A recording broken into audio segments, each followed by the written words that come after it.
Pertahanan Cbrn, kimia, biologi, radiologi, dan nuklear adalah satu set langkah-langkah perlindungan yang diambil untuk menangani bahaya daripada jenis-jenis bahan ini. Sistem pertahanan Cbrn digunakan untuk mengesan, memantau, dan bertindak balas terhadap ancaman daripada bahan-bahan ini yang boleh mempunyai akibat serius terhadap kesihatan manusia, alam sekitar, dan infrastruktur. Sistem pertahanan Cbrn digunakan dalam pelbagai situasi, termasuk operasi ketenteraan. Perlindungan Cbrn adalah bahagian penting dalam menjaga keselamatan nyawa askar. Aplikasi awam. Sistem Cbrn digunakan untuk mengesan ancaman daripada tumpahan bahan kimia industri, ancaman biologi, kebocoran loji nuklear, dan pencemaran radiologi. Keselamatan negara. Teknologi Cbrn adalah bahagian penting dalam dasar keselamatan negara dan strategi pengurusan krisis. Terdapat beberapa sistem yang digunakan untuk mencegah pencemaran Cbrn di kapal. Sistem penapisan udara Cbrn kapal. Sistem pembasahan garis miring mencuci kapal. Sistem mengesan Cbrn kapal. Since their invention in the 1940s, nuclear weapons have shocked the world. Following World War II, devices were created that so far surpassed the power of the ones used in the war, it's almost hard to comprehend. From the Castle Bravo test, whose explosive power was more than double what scientists expected, to the Tsar Bomba, the most powerful and destructive nuclear device ever created on our planet. Here are the 5 largest nuclear tests that were ever caught on camera. More than a few decades ago, the first large-scale test of a thermonuclear device took place. The codename given was Ivy Mike, and it produced a blast of 10.4 megatons of TNT. Due to the size of the device, it was known beforehand that it would never be suitable for use as a deliverable weapon. Instead, it was considered a conservation project, basically meaning that it was a proof-of-concept experiment. On October 31st, 1952, the United States tested the bomb on the island of Eluge Lab. Images show that the device itself resembled that of a factory more than a nuclear weapon. The building itself was made of aluminum and given the nickname Shot Cab. After months of planning, a brief countdown commenced and Ivy Mike was detonated.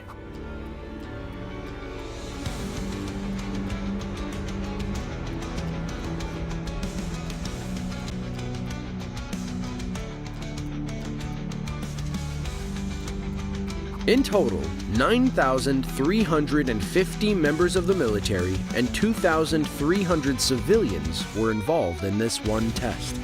Work was finally completed on October 30th at 5 p.m. and within an hour, everybody involved was evacuated to a safe distance. The mushroom cloud created rose to a height of 56,000 feet in less than 90 seconds. A minute later, and it had reached over 108,000 feet. The blast was so powerful, it completely erased the island on which it occurred from the map, as before and after pictures show. But this was only the beginning for the United States. And, as you're about to see, many larger tests occurred in the coming years. Now, if we talk about the biggest nuclear tests, we cannot fail to mention Operation Castle. Operation Castle was a series of high-powered military nuclear tests conducted by the United States Joint Task Force 7 on Bikini Atoll, an uninhabited atoll of about 6 square kilometers that is part of the Marshall Islands. It is a very famous site on the planet because of the immense amount of nuclear testing that took place there. In fact, it is estimated that between 1946 and 1958, more than 20 atomic and hydrogen bombs were tested in the territory. And the incredible TX-17 launched in the Castle Romeo test was among them. On March 27, 1954, TX-17 became the first air-dropped thermonuclear weapon to be tested. Due to its destructive capacity of 11 megatons, the explosion of the bomb was overwhelming and resulted in a large red light illuminating the entire sky.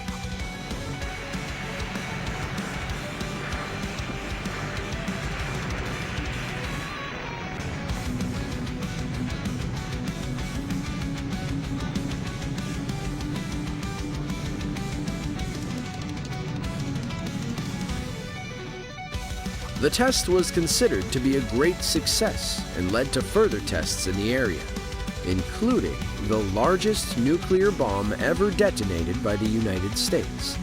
But first, we must show you the second largest, a test codenamed Castle Yankee.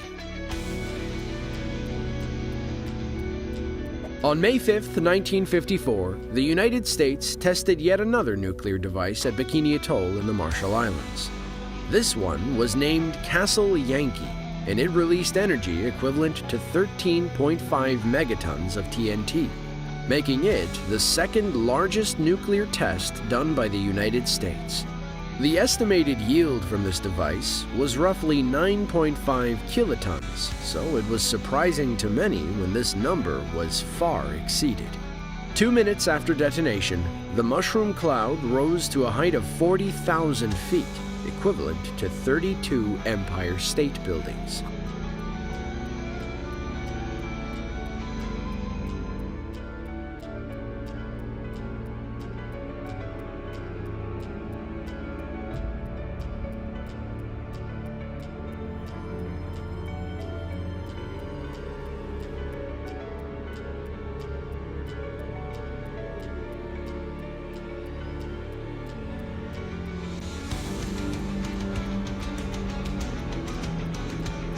Roughly 4 days after this test, fallout reached Mexico City, some 7,100 miles away.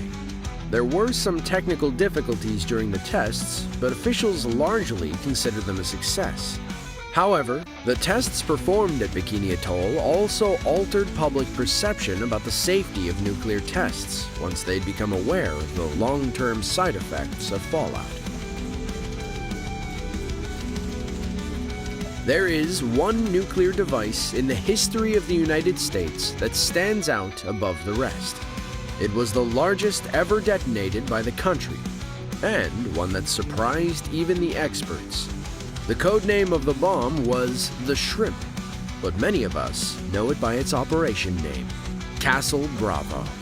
Much like the other Castle tests, this one occurred at Bikini Atoll, and on March 1st, 1954, the Castle Bravo test commenced. It was noteworthy for being the first lithium deuteride-fueled thermonuclear weapon tested by the country. Scientists expected the bomb to produce an explosion of 6 megatons. However, due to unforeseen reactions from the use of lithium-7, the blast was measured more than double that size, coming in at 15 megatons.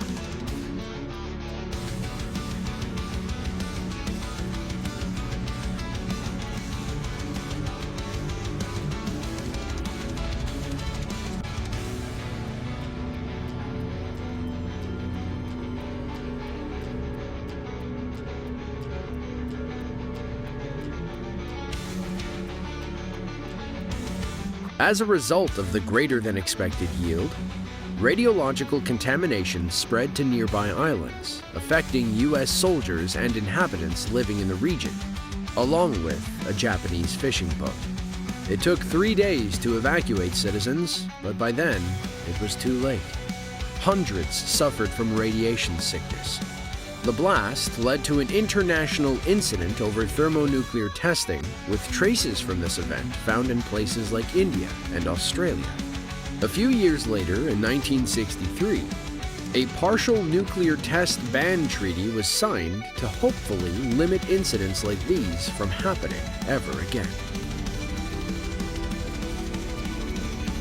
Operation Hardtack 1 was a series of 35 nuclear tests conducted by the United States that included more nuclear detonations than the sum of all previous nuclear explosions in the Pacific Ocean.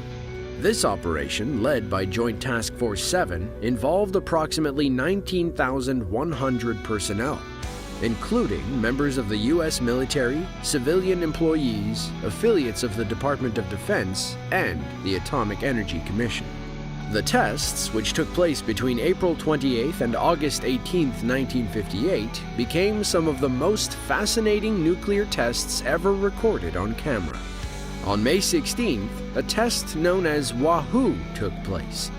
While it's not on this list for being one of the biggest, we included it because it gives you a new and high-definition look at the scale of a nuclear blast, and because it's one that occurred underwater.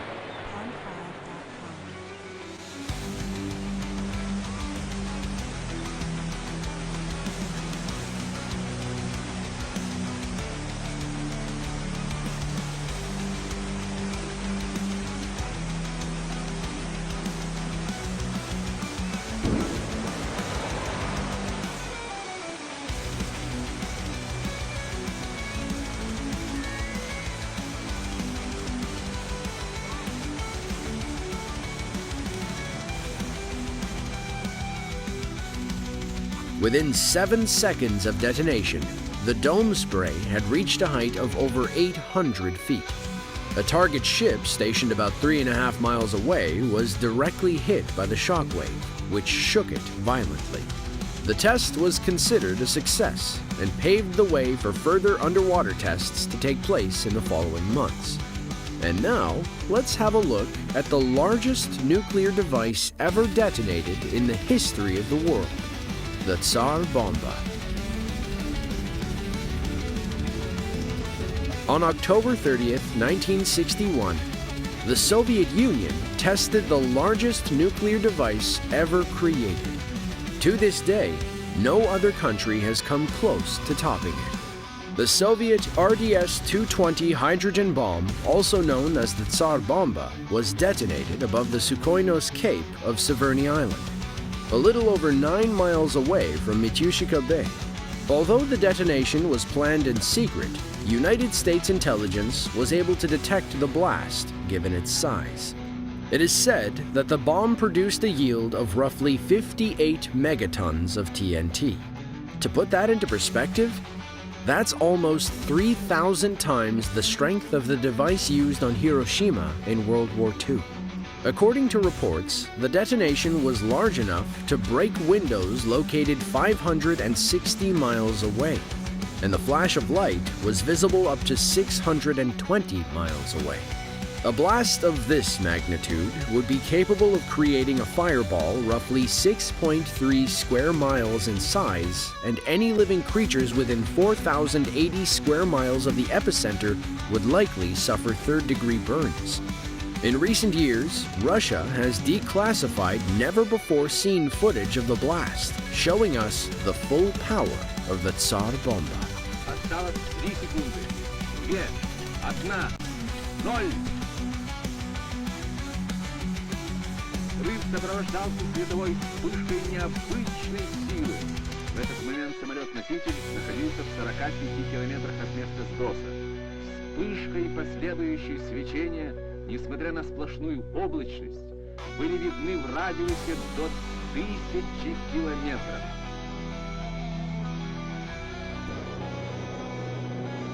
Через несколько секунд после взрыва диаметр пулевого столба составлял около 10 километров.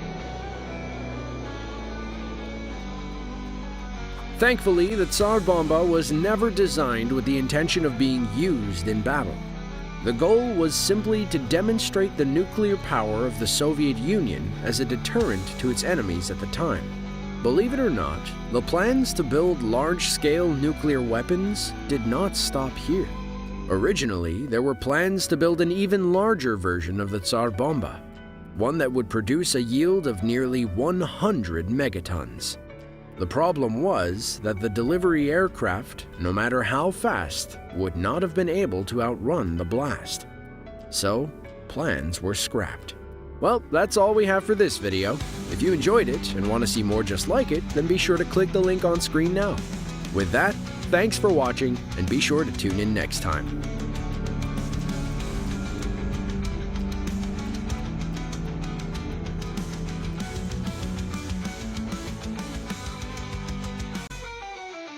Sebuah citadel Cbrn adalah kawasan terlindung di atas kapal yang diperkukuh terhadap bahaya kimia, biologi, radiologi, dan nuklear.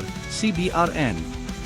Citadel Cbrn dicipta dengan mengenal pasti kawasan-kawasan di atas kapal, seperti pusat maklumat tempur, ruang kawalan kebakaran, dan kawasan perubatan, serta memperkukuhkannya dengan perlindungan kolektif.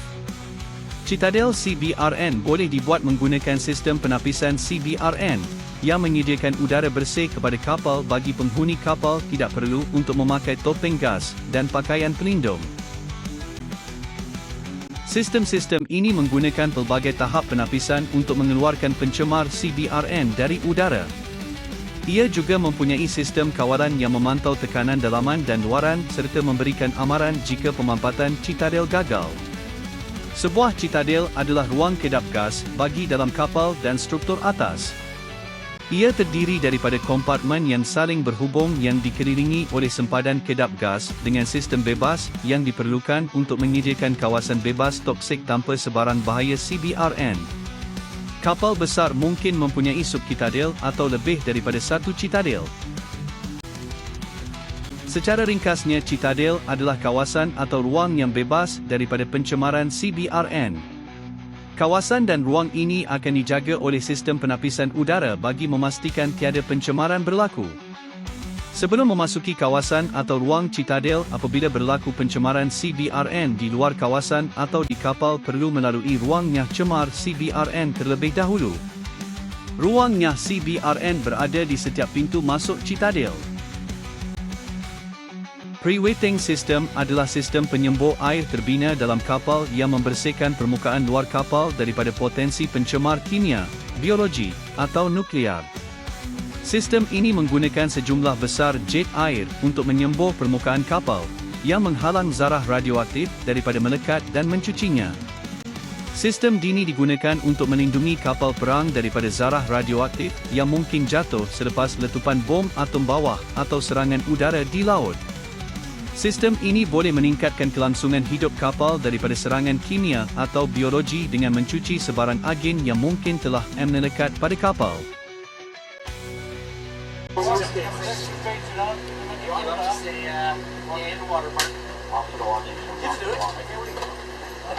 Second house watch.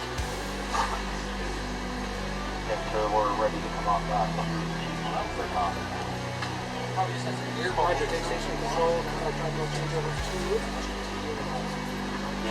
All ready, sir. Second house watch.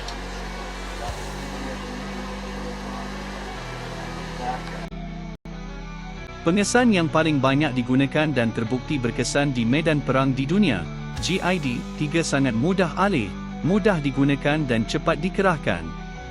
Selain pengesanan titik, ia boleh memantau integriti sistem perlindungan kolektif dalam kenderaan, bunker komando dan kapal kecil. GID 3 mengesan dan mengukur tahap kepekatan agen perang kimia dan bahan kimia industri beracun, TICS. Dikendalikan dari jauh, GID 3 menyediakan perlindungan perimeter sama ada sebagai unit berdiri sendiri, atau disambungkan bersama menggunakan sistem berwayar atau tanpa wayar. Dipasang pada kenderaan atau kapal, ia boleh memantau pencemaran udara luar atau memberi amaran kepada kaki tangan tentang kehadiran agen kimia di dalam kenderaan. Keupayaan diperluas lagi oleh sistem amaran radio GID 3, membolehkan seorang pengendali untuk memantau beberapa unit dengan selamat dari lokasi jauh.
Sekian, terima kasih.